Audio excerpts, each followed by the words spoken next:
Saludo vía Skype a Froilán Enciso, él es profesor investigador del Centro de Investigación y Docencias Económicas del CIDE y analista senior del International Crisis Group. Froilán, muchas gracias por esta comunicación para Sin Línea. Muy buenas noches. Muchas gracias a ti por la invitación. Es siempre un gusto platicar contigo y con tu auditorio. Muchas gracias, Froilán. Pues ya hubo reacciones incluso de las Fuerzas Armadas, del titular de la Sedena y de la Marina, pronunciándose en contra de este planteamiento que hizo Andrés Manuel López Obrador el fin de semana, en el cual no descarta que de llegar al poder él pudiera analizar, dice, todas las opciones, entre ellas una posible amnistía para delincuentes en aras de buscar o de encontrar la paz en el país. ¿Qué opinas de todo esto, Froilán?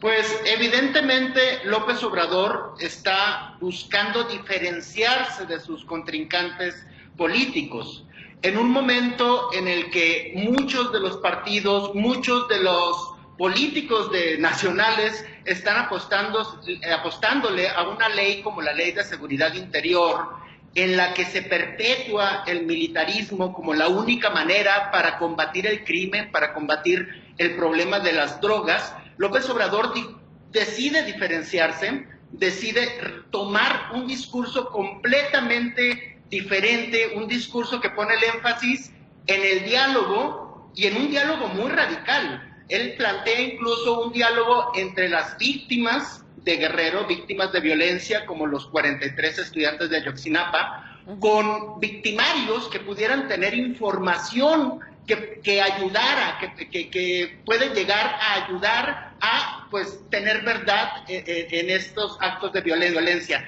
Entonces, mientras un grupo de nuestros políticos se va encaminando hacia fortalecer la cultura del ejército, la cultura de la violencia, la cultura militarista, es decir, el combatir el fuego con fuego, López Obrador busca un discurso en el que se ponga en el centro el diálogo y la búsqueda de la paz, la construcción de una cultura de paz, usando todos los recursos a nuestro alcance.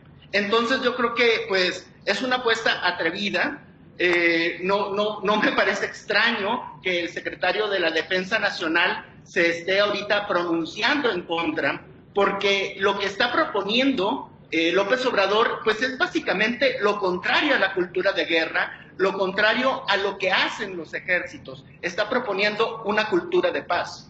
¿Y es posible, Froilán, es decir, te lo pregunto a ti como especialista, la principal crítica que hemos escuchado a lo largo del día al respecto a este planteamiento que hizo López Obrador de parte de los titulares de la Defensa y la Marina, pero también de líderes políticos, es que no se puede negociar con delincuentes porque son delincuentes?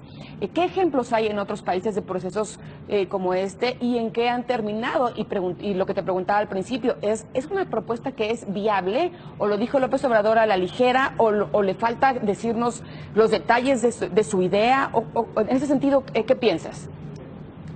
Pues yo pienso que la idea de una amnistía, que ha sido lo más polémico en esta discusión, pues es muy frecuente. Ha habido amnistías en otros conflictos mucho más convencionales que el que hemos tenido, en guerras específicamente o en transiciones de dictaduras a democracias. Las amnistías normalmente son parte de procesos de justicia transicional. Sin embargo, se han usado ese tipo de recursos en otras circunstancias. Por ejemplo, durante la discusión de la legalización de la marihuana, partidos políticos que ahora son parte del Frente Ciudadano plantearon una amnistía para los presos, sobre todo las presas que están saturando las cárceles y su único delito es tener pequeñas cantidades de marihuana. Entonces, la idea de una amnistía se ha dado en muchos otros conflictos, más convencionales que el mexicano. Nosotros tendríamos que buscar la manera de plantear nuestros propios términos para usar este tipo de recursos de justicia transicional, adaptarlo al tipo de conflicto no convencional que se vive en México. Y yo creo que ese adaptar la justicia transicional, adaptar los términos de amnistía, tiene que llevarse a cabo, como creo que también lo plantea López Obrador, de mano de las víctimas. Las víctimas en México han sido las más proactivas en mostrarnos opciones al militarismo, mostrarnos alternativas a la violencia. Yo creo que hay que explorarlas todas.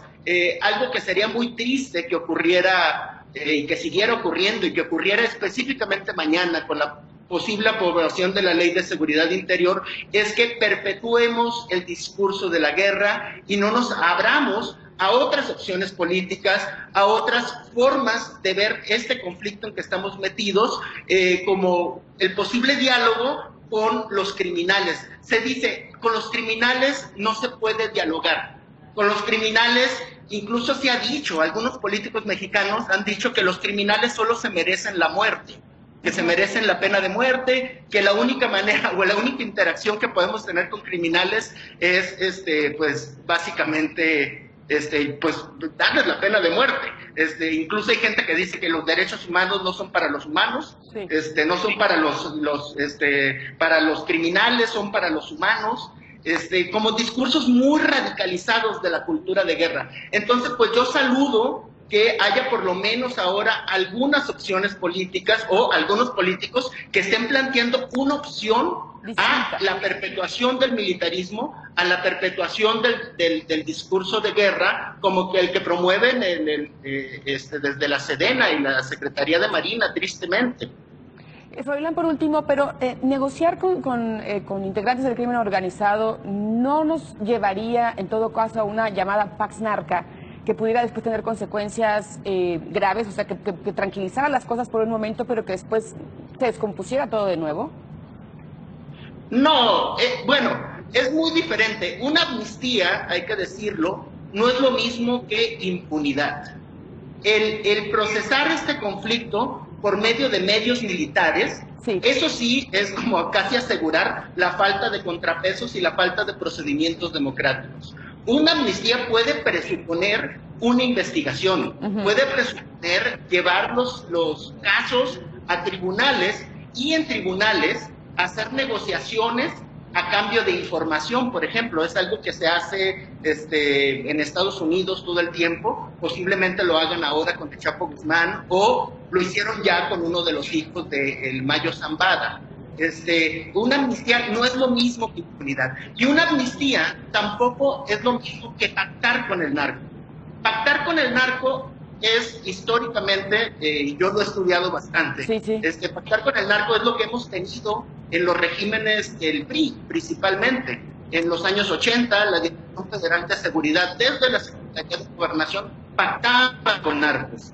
O, por ejemplo, se habla de pactos de gobernadores de Veracruz o de gobernadores de Sinaloa, incluso hasta hace pocos meses, pactando con el narco. Hay reportes del Colegio de México acerca de los pactos del narco con algunos gobernadores de Coahuila. Eso es pactar con el narco, y es lo que tradicionalmente se ha hecho de manera, pues, bastante explícita en el siglo pasado, durante el siglo XX, durante el régimen autoritario del PRI y en algunos de los gobiernos de los estados. Pactar con el narco es algo que también se ha hecho de manera implícita. Bueno, esta es una hipótesis de algunas de las personas que estudian narcotráfico en México, y se dice que implícitamente durante el sexenio de Calderón se pactó con el cártel de Sinaloa porque la mayoría de los operativos iban dirigidos hacia los Zetas y hacia el cártel del Golfo. Esa es otra forma de pacto implícito con el narco.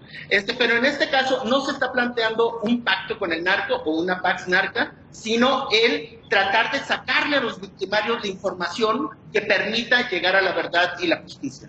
Interesante el análisis que haces, Froilán Enciso. Muchísimas gracias. Te agradezco a ti el espacio. Muchísimas gracias. Muchas gracias. Muy buenas noches, Froilán Enciso.